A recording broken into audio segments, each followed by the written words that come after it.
Good evening. Today is the 16th day of January 2016, and we are continuing with our explorations in Savitri, Book 2, the Book of the Traveler of the Worlds, Canto 4, the Kingdoms of the Little Life, as always with our brother Awoke.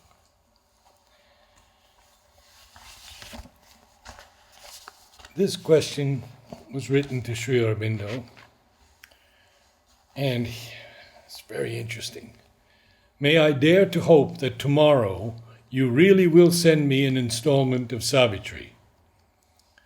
And Sri Aurobindo writes, physically, mentally, psychologically, and temporarily impossible. But why is Savitri impossible, and in so many ways? Physically, I have to expend too much energy continuously on other things to have any left for poetry. Rather sad. Psychologically, I have no push to poetry just now, even if I had the time, which I haven't. Poetry needs time and space to be born, and neither exists for me now. And then he says, temporarily, your undeniable decrease in correspondence means only that instead of having no time to finish the correspondence, except by a breakneck hurry, and even then not, I have just time to do it. Even so, outside letters pile up in a neglected heap. Of course, if I give up the little time I have for concentration, I might be slaving all the day to make all other ends meet, but I have no intention of doing. Which year was this? This was 1937. So this is just before the beginning of the outbreak of the war. Yes. And you know, I heard that Dilip Kumar Roy wrote him 4,500 letters. Imagine. And Amal's correspondence? Nirodhara Das correspondence. And Yes. apart from that, plenty. And Huta must have written Mother close to 5,000 letters. Maximum letters by Huta. And this is only one part of the work. Yeah.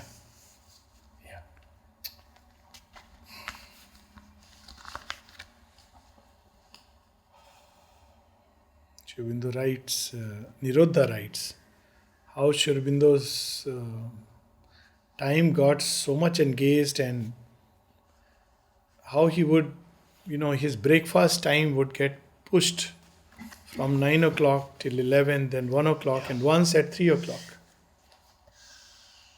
And Sri Aurobindo would never complain. That's a lesson for all of us. Would never complain that, It was because Mother was delayed, you see. Delayed for all the things. Yeah.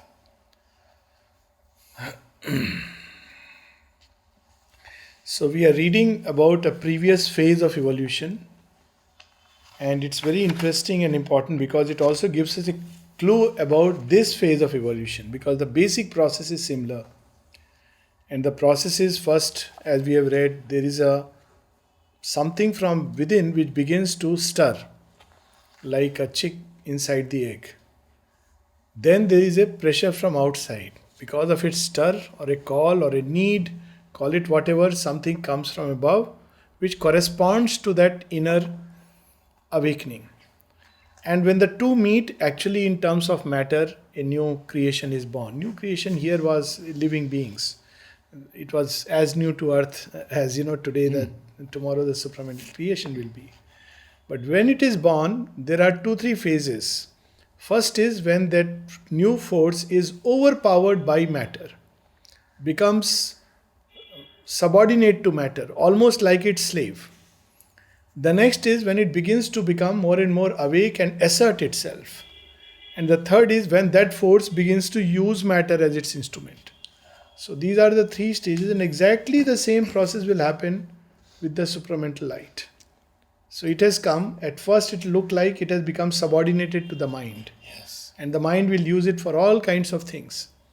But because it is a greater power, it will begin to emerge itself, assert itself, there will be a kind of battle. between all kinds of mental aspects and the supramental consciousness, and then it will uplift the mind to the intuitive stage.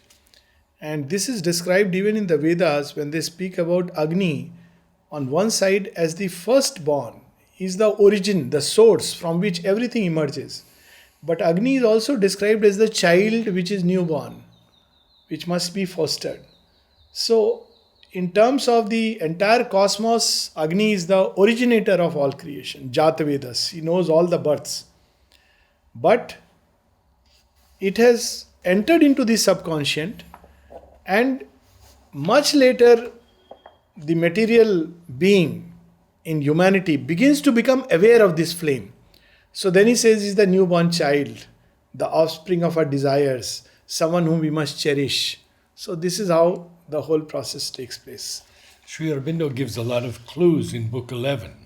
Yes, in Book 11. But Mother tells us even more about the supramental and its force and its working. Yeah, a lot more, yes. In the agenda especially. In agenda. At Yes. one place he even says, and that is a very, if you don't see the context or read the totality, if you read just that, this is a diary note which later came out. She says, I can see that with the coming of the supramental force upon earth, what a great confusion it is going to create, because human beings, when they have the supramental force, a greater power at their command, but they have not yet completely purified themselves of all egoism. Yes. It is going to create a conflict far more terrible than when man had only the mental power. Yeah. She has foreseen it. She has used the word confusion and a terrible conflict because now there will be a much greater power. And that's why toward the end in the agenda, she kept pushing for, tell your ego the hour is gone. This is the work, this is the work, this is the work. Because if you keep the ego and the supermind together, it's going to blow up. So repeatedly she says that. Because it's so dangerous, so dangerous. So we continue. The kingdoms of the little life, obeying the push of unborn things towards birth. You see, if you read these few lines so many ways, even Shobindo, you can connect it at various levels, including physical birth. Because basically it's all on a same plan. Obeying the push of unborn things towards birth, out of her seal of insentient life she broke. In her substance of unthinking, mute soul strength that cannot utter what its depths divine. This is how actually poetry is born. This is how all creation is born. There is an urge, and suddenly that urge bursts forth and takes a form and substance. Awoke a blind necessity to know. And first it awakens. There is a little stir. And what does that light do? It doesn't immediately make you feel, it is light. But the urge to know, because this is how we become ready to even receive it. And now comes something marvelous. The chain that bound her, she made her instrument. So first phase is that matter binds the new power. It sets limits. Imagine life coming, rushing down from those great plains and vanishes in an algae and a moss. Becomes a worm, a little bacteria, a little virus. But then this life begins to use this matter as its own instrument and eventually makes that little worm not just crawl but fly and leap and do marvelous things in man. So this is how the process takes place. Instinct was hers, the chrysalis of truth. So what it does, because it has come from that truth plane, so matter is limited. So what it does is that it fills it with instinct. Even at the most material creation, leaving aside when life has fully manifested, there is an instinct, and we use the word rule and law in atoms. But in animal life, it is driven by instinct. But if you see the instinct within limits, there is a perfection, as if the creature knows what it must do. Trees, there is a typical example of a tree found in Gujarat. where they notice that if they put some kind of a hard material so that the roots cannot dig deep, so what the tree does it, the root will hang on to that hard material, rock, and then it will send signals up, and from within the tree a new chemical will be secreted that will slowly drop by drop pierce through the rock, and eventually over years the root will go past the rock and Yes. find the roots below. And recently, they've discovered the most amazing thing. There's a tree that cannot grow in a certain area. Yes. It doesn't have the nutrients, the soil is wrong, the water is wrong, and the tree is thriving. They found that 50 miles away, the same species is sending a fungus underground to feed that tree. Yes. Amazing things in the world of life. Even when you see the play of these, snakes and rats and cats, and how they really, by instinct, they know the danger, and the predator knows how to prey upon. Yes. With the perfection. I mean, man can't get this perfection. And they know it. I mean, when the tsunami came, because we are now mind driven, we have lost that instinct because we have to rediscover it as intuition. But the animals know what's going to happen. Yes. And they begin to behave in a crazy way. However, they sense it. There are so many ways, so many theories, but they are aware. And just by instinct they act, and nature's work is fulfilled. But there was that island, Yes. and that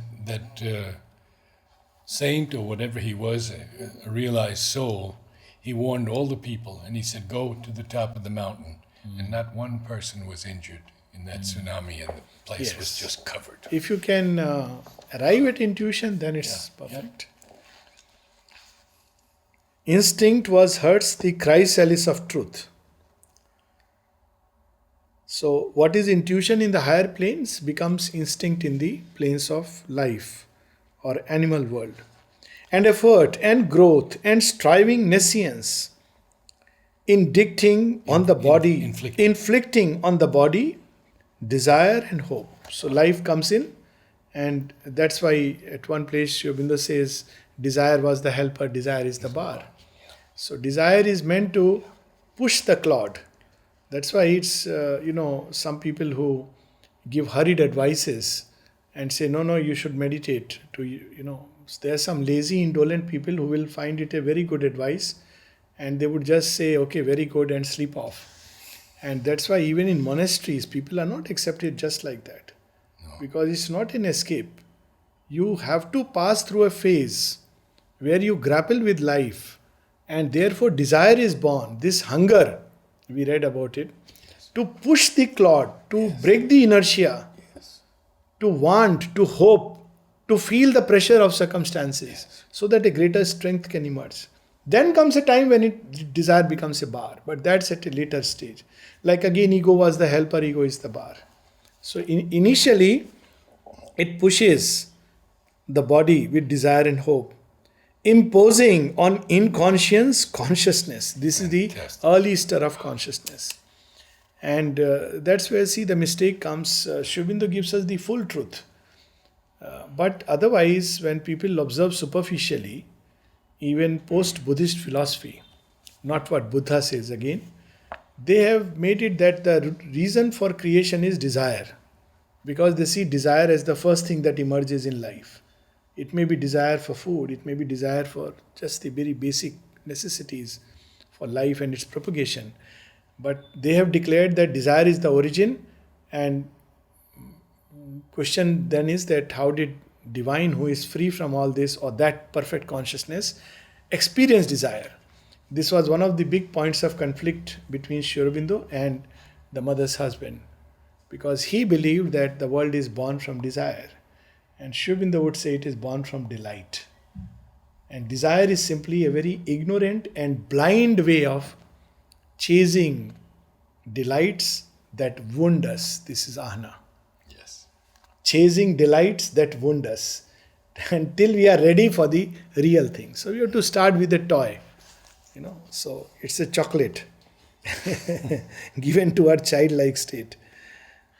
She brought into matters dull tenacity, her anguished claim to her lost sovereign right.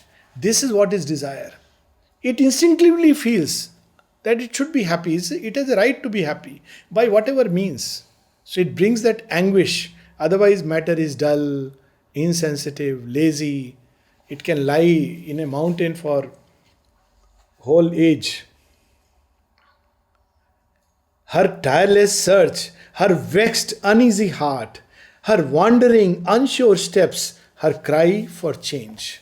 All these things life has brought in to prepare us for its full advent to receive her. And that's what Supermind is also going to do. Bringing into the realm of mind and life another kind of need, almost a need for the divine. And this we can see that post 1960, there is suddenly awakened in the heart of the earth a tremendous need for spirituality. And it has taken many forms. And unfortunately, people have even opened spiritual markets and capitalized on it. That, well, I am going to fulfill your need, this much money, and I'll, because the need has been felt. But what is interesting is not what people are doing, but the fact that there is a need which has awakened. People are no more satisfied with their religion, their cults. They want more. They want more. Because this is how the supermind will work. Not immediately reveal, but first awaken a need. Nolini says that, interesting statement. He says that we may have to take a step down from the mind into the vital. Yes. Interesting statement. Yes. All kinds of things it can do because its goal is sure. What life did. Mm-hmm. So he is showing us the previous stage of evolution. And it will eventually lead us to the fullness of the supramental manifestation. We have to trust it. And now you see interesting lines. Life at that level. And it would apply to human beings. It also applies in a vaster way to nature when it is still struggling to emerge as the little animal world. Adorer of a joy without a name, in her obscure cathedral of delight, to dim dwarf gods she offers secret rites. Now, we can also take it legitimately on our humanity. In the early beginnings of humanity, in the tribes, and of course there is a primitive man in everyone, people turned for God for satisfying desires. And there are always places and priests who will say, yes, we can fulfill it. It's an amazing thing that in Vrindavan, which is a place of Krishna, so I was very surprised when they took me to, there is a Govardhan Parvat, which, the mountain which Krishna had lifted on his little finger. So they asked that, you can go around this whole mountain and it's a big, it gives you a lot of, it's good generally. So I said, look, I'm not the walker type and going around the mountain. I'm fine with just being here. They said, no, we can go in a taxi. I said, that beats the purpose. It doesn't make any sense. So, the priest was so insistent, he was not satisfied. So he told, okay, I have a shortcut for you. I said, what shortcut? He said, there is a, small Govardhan. So what is small Govardhan? Something of that look-alike of the mountain, which may be just about 3 feet by 3 feet. So he took me to the place, this is a Govardhan temple. So he said, if you do it 7 times or something, it has the same merit as going around the mountain. I said, I'm not interested. so people who were with me, they were getting a little frustrated. So, they because they wanted, for whatever reason. So they started going around and, chaliye na, please come along. So I quietly dropped out. So after a while, another person dropped out. Nobody completed the 7 turns. But I was just wondering, you go to a place of Krishna, the being of delight, and you are still indulging in desire that if I go around, I will get this desire and that desire. But why this has been allowed? Because attracted by the desire, people come and end up having a darshan of Krishna. So see the game plan. So initially, And even the divine, does that. Yes. So when Sri Aurobindo was asked, there are 4 kinds of bhaktas. The lowest kind is those who seek him for fulfillment of desires. So why does the divine allow it? Because eventually you have to get rid of desire. He says, Sri Aurobindo says, perhaps the divine feels that this way maybe he will get attracted and eventually get rid of the desire. So, he starts like that. And there was a story once very famous here. I don't subscribe to it because the mother takes care at all levels. But in the beginning, whatever you ask, mother gives you. But later on, she will not give you because now she wants you to graduate. Of course, my experience is she always gives only at every level. At every level. But you have not to get caught into that. I suppose it applies when you start turning her into a desire-giving mother and get stuck there. You have to always seek the highest. And she will take care of the highest and the lowest. Because even at that level, it is the divine who gives. So, this whole thing about initially the obscure beginnings of humanity, what kind of gods it worshipped? For what purpose? Let there be no rain, there be no, there should be no storms, and I should be safe. Because this was the, worship. To dim dwarf gods, she offers secret rites, but vain, unending is the sacrifice. And that too is inbuilt, because otherwise you will never grow. So you will have 10 times things are fulfilled, 11th time, 12th time it doesn't work out. So you keep on doing it, at the end you realize that there must be some other way. So failure is God's plan, it's inbuilt into our evolutionary program. It is God's way of helping us grow. The priest and ignorant mage who only makes futile mutations in the altar's plan and casts blind hopes into a powerless flame. Wow. So this also, another example comes to my mind very often. Even here, people have come, there is something called as Vastu. So Vastu is like mutations in your plan. So you make a house and you take to a Vastu fellow.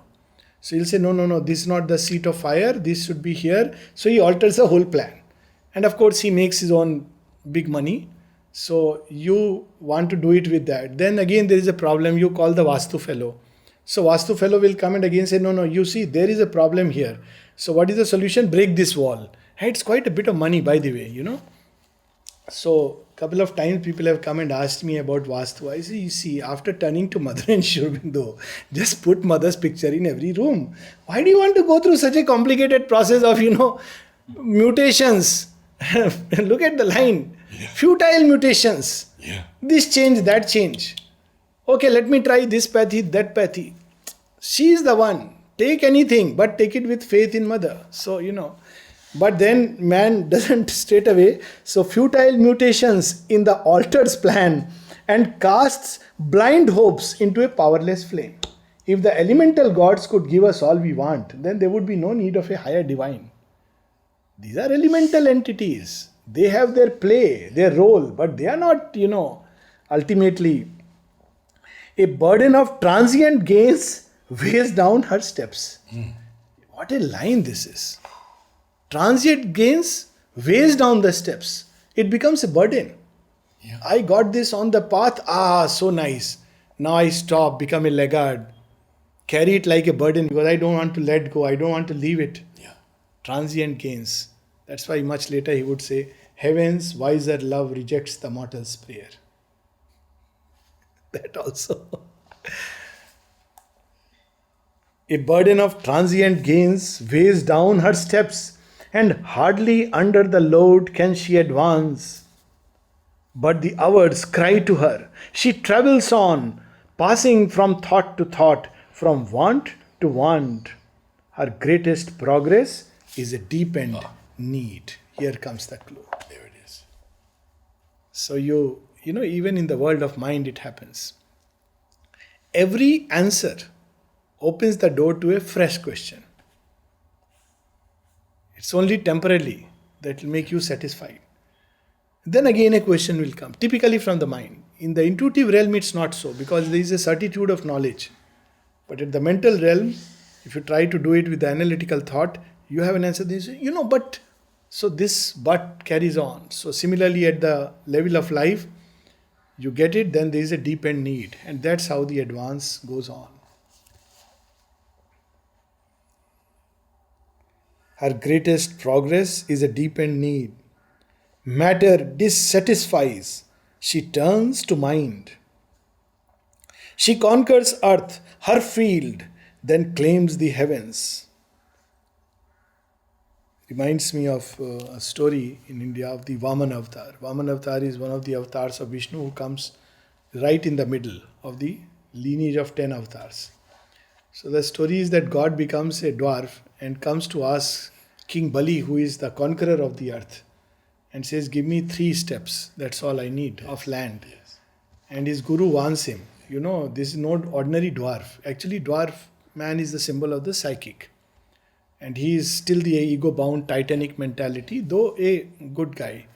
So he says, "No, but I have promised him, so I'll give him." After all, 3 steps. So in one step, he conquers heaven.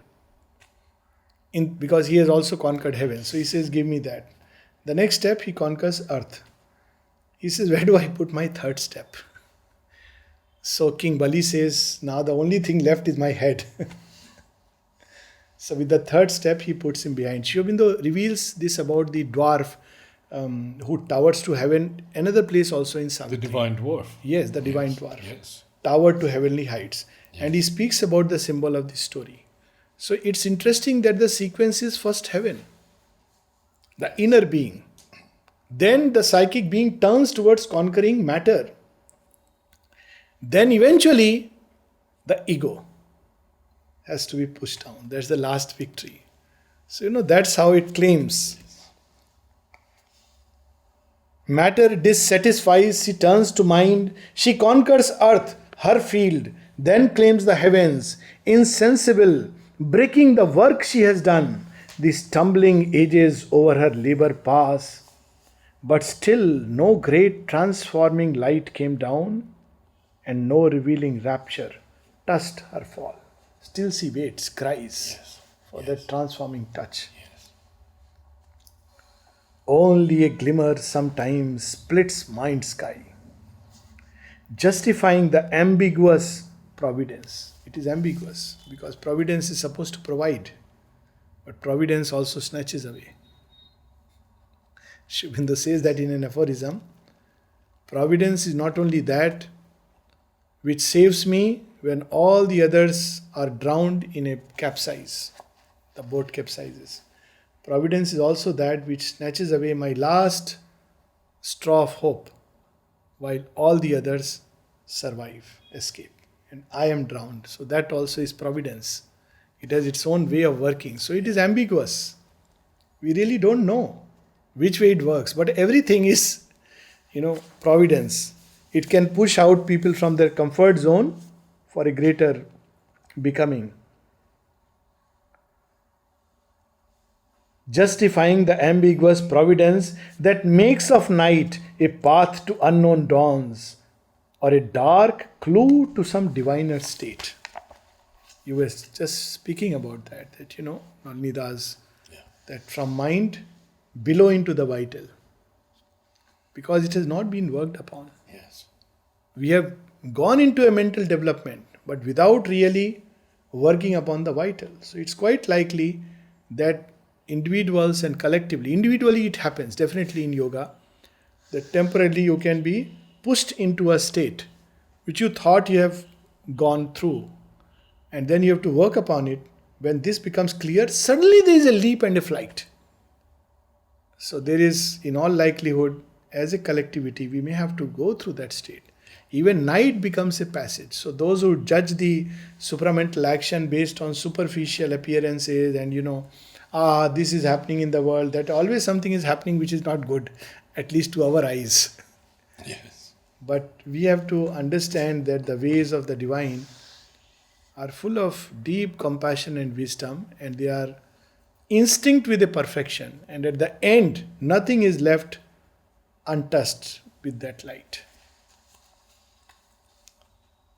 that makes of night a path to unknown dawns, or a dark clue to some diviner state. We experience it all the time when, in the room, things are settled in a certain way. This is very latest experience because I had invited Sergey to come home and I was thinking that, at least my room should be presentable. I said, yeah, it's good, presentable. Then I realized there's a lot of dust.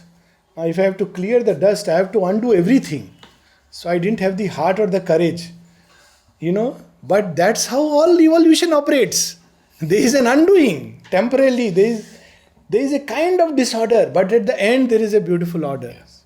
So night, if somebody was to come during that time when the cleaning is going on, say, oh my God, what a mess, what a chaos. Yeah. So the supramental cleaning in nations and in the world is appearing like that. But actually it's a cleaning process. In nescience began her mighty task. In ignorance she pursues the unfinished work.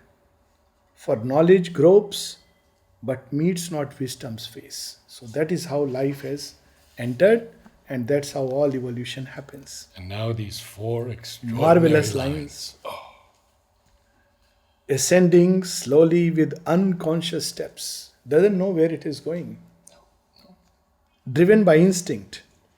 A foundling of the gods, she wanders here. Like a child soul left near the gates of hell, fumbling through fog in search of paradise.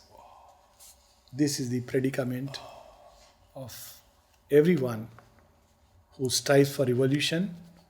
Only when you are looking for paradise, you are miserable and hopeful at the same time. If you don't know, if you are simply moving with unconscious steps, then you meet hell and you fumble into paradise and you say either chance or karma based on whatever school of thought you subscribe to. Yeah. We'll read a few more lines. We have some time. In this slow ascension, he must follow her pace. This he is now man. It started in the beginning on the first page. He must follow her pace. Of course, Ashupati also will go through this ascension. But here specifically referring to man cannot straightaway break through, even though he has a soul which is open to the divine. It can really reach to great heights, but it has to go step by step. That is one of the problem of human life and human cloak. Mother speaks about it, that even if you are a liberated being, when you enter into the body, you have to still struggle to come out, and it takes quite a bit of time and quite a bit of waste in the process. So she didn't want that, and that happens because of the kind of reproduction, the sexual reproduction. It invariably, the seed is cast into a womb of darkness, a moment of unconsciousness, and that's why she spoke about conscious birth and eventually transmutation. All this she has spoken about, because this process, then you have to depend on food, so you absorb all the unconsciousness of matter and of the animal and the vital world. Yet that's how life is. In this slow ascension, he must follow her pace. Even from her faint and dim subconscious start, so only can earth's last salvation come. For so only could he know the obscure cause of all that holds us back and baffles God in the jail delivery of the imprisoned soul. Now you see this one-liner, in the jail delivery of the imprisoned God. This is clearly alluding to Krishna's birth. Jail delivery of the imprisoned God. He is born in the prison of the ego. And he has to struggle and fight a battle. First he has to recover himself, his own delight. Then only he is ready. First he has to fight the small little enemies. Then he is ready to have the direct fight with the ego. Kansa, who is his own alter ego. He is instrumental, strangely, in his birth. Yes. Thanks to the prophecy and everything. And eventually he will die. So, it's amazing. Jail delivery of the imprisoned soul. And Raman Maharshi would say only one thing: who am I? Who am I? That was his process. And Socrates, yes, know thyself. Because they didn't have to thankfully, work for transformation. So it was enough to be aware of yourself. But in transformation, as we were coming up with Anmol, we were discussing, we have to become aware of all the world play and the forces. You have no choice. Because this is a field given to you. You can't be ignorant of the field. That's why Gita takes at great length, it speaks about the field and the knower. Because in Karma Yoga also you have to know the field. Yes. But if it's a yoga of liberation through jnana, you don't need to know the field. The field has to be rejected in toto. It doesn't matter. Throw it aside. Even if it is there, you are not that. That's why those who say I am that, Mother has taken a dig at that in agenda. She says, yes, I know that philosophy. There are books written on that. I am that. Soham asmi. Of course, you will discover yourself if you persist. It's not easy. It's not an intellectualization that I am that. But after maybe 10 years, 20 years, or depending on the preparation, who knows, 10 lives, you will discover who you are. But the rest of nature, it's just the same. So the divine will say, all right, you know who you are, I know who you are, but what good is it to the world? It was a perfectly useless thing. I had deliberately made you forget who you are so that you can work through the slow ascension. But you were in a hurry. So, and now you see these lines. Along swift paths of fall through dangerous gates. You see, this is exactly how even the human birth takes place. The jail delivery of the imprisoned soul. The womb is almost like a jail.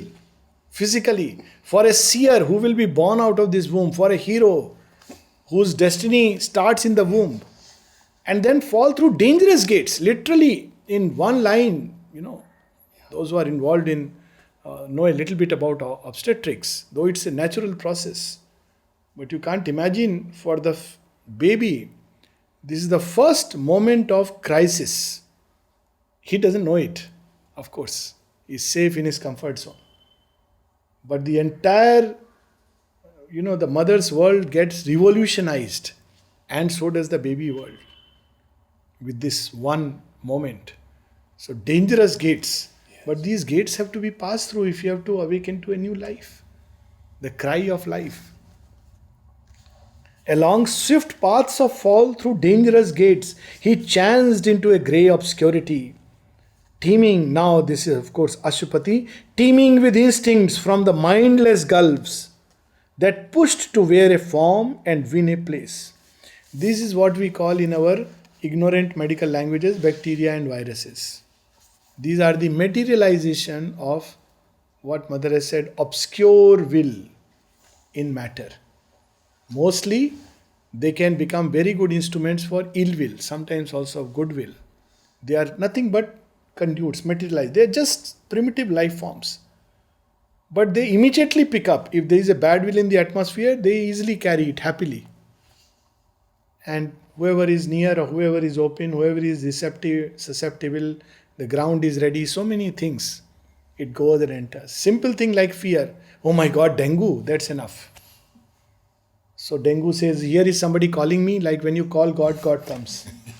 If you call dengue and chikungunya, they also come. They also know. Here is somebody who is calling me, and the calling bell is fear, fear, fear. Here is a ready ground. Door is open. Door is open. But instead if we say ma, ma, ma, then even if it enters, poor fellow becomes just little body ache for 1 or 2 days and goes away. And we simply say, no, this was nothing. So this is the elemental energies. He chanced into a grey obscurity, teeming with instincts from the mindless gulfs that pushed to wear a form and win a place. Nobody knows till date how the viruses are born. No one knows how they are created, or those early life forms, even before the viruses. Life here was intimate with death and night. That's how, they are basically instruments for that purpose. And ate death's food that she might breathe a while. They feed upon matter, they feed upon little bit of life. Poor fellows are looking for energy. So wherever they get it, they go and they eat it.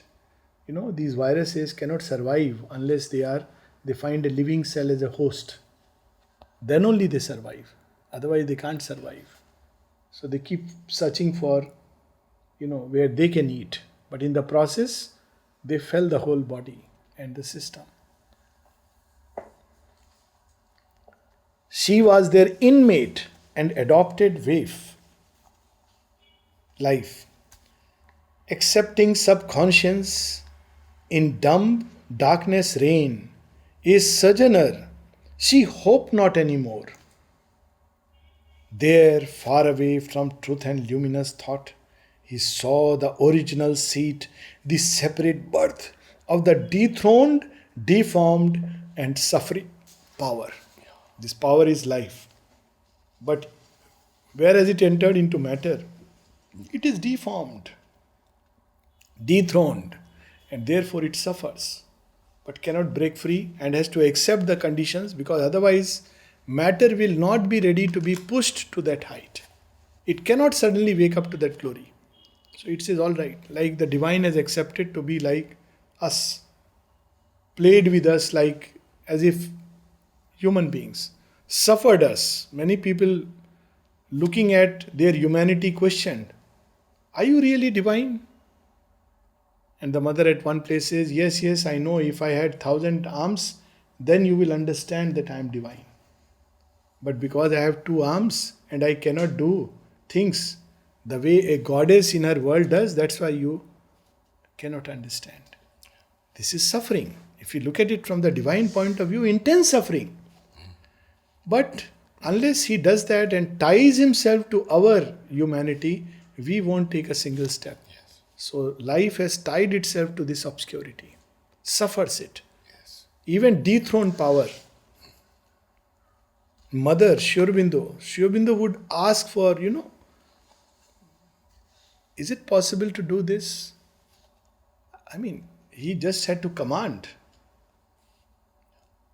Mother, who is the, Lord of the worlds, who could give any amount of wealth to anyone, has to sell her own saris to have some money for the ashram.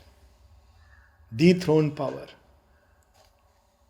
She is the original power, whom, and so many people who could pray to her and would get things. But for herself, just to maintain the ashram and its upkeep, Sri Aurobindo, he says that God has contracted a bad habit. I know he will provide, but he has contracted the bad habit of providing at the last moment. Yes. When they don't know whether they will have the dinner or not. With all the powers at his command, but he cannot do it because he has to delve into matter's darkness deep. Otherwise there will be no change, no transformation. He would become another Babaji, doing greater miracles. That's how the overmind world had to be dissolved. Last few lines. An unhappy face of falsity made true. This is the lower vital creation. Now he is taking us after the background. The cockroaches, the dinosaurs, the reptiles, the lizards. Lizards are still okay, but the insect world, direct projection of the lower vital. No, because they heat away the mosquitoes and all that. So they are actually nice guys. An unhappy face of falsity made true, a contradiction of a divine birth, indifferent to beauty and to light. So many of this insect world you will see is really hideous. And when mother was asked particularly about cockroaches, she said, yes, they are the projections of the lower vital world. That's why there is no beauty, nothing. If you look at it, And things like mosquitoes, of course you can kill it. Don't worry about the giants. And people who believe that all life is sacred. This is not life. This is pure darkness which has come to fill all with diseases. Ramakrishna, when somebody went to ask him, can we kill mosquitoes? He had this question in his mind. And when he went, Sri Ramakrishna was himself killing them. He had given the answer before the question. Sri Aurobindo was also asked this. So mother said, earlier I used to drive them away with my yogic force. Then Sri Aurobindo did not approve of it. Since then I have stopped it. How beautifully she says. Sri Aurobindo did not approve of it. Sri Aurobindo did not approve of it. Since then I have stopped it. How beautifully she says. Sri Aurobindo did not approve of it. How beautifully she says. Sri Aurobindo did not approve of it. Since then I have stopped it. How beautifully she says. Sri Aurobindo did not approve of it.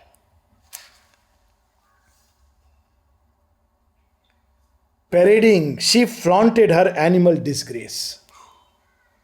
Of course, there are beautiful animals, but there are also animals which are hideous forms. Unhelped by camouflage, brutal and bare. You know, these monitor lizards and all these, or the dragons, which are really forms which look, what could have made these? And they are full of, invariably these forms have disease carrying capacities. Unhelped by camouflage, brutal and bare, an authentic image recognized and signed of her outcast force exiled from heaven and hope. Still within them, it's the same force, struggling and laboring. Fallen, glorying in the vileness of her state, the grovel of her strength, once half divine, the graceless squalor of her beast desires. So this is the tragic fate, but a moment's tragedy without which evolution could not be. Therefore, life has accepted this disgraceful and disdainful state to give hope to matter. So we'll stop here and continue.